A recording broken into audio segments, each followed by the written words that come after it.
అందరికీ నా ప్రభువైన యేసుక్రీస్తు నామమున నా వందనములు. ఈ రోజు నేను చెప్పబోయే అంశం పేరు మనం ఇంకా ఎందుకు బ్రతికి ఉన్నాము.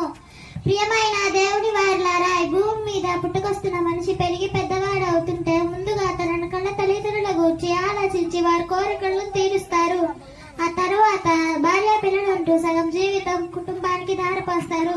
ఇలా ప్రతి మనిషి తన వారి జ్ఞాపకాలలో ఉండాలని ప్రయత్నించి మరణిస్తున్నారు.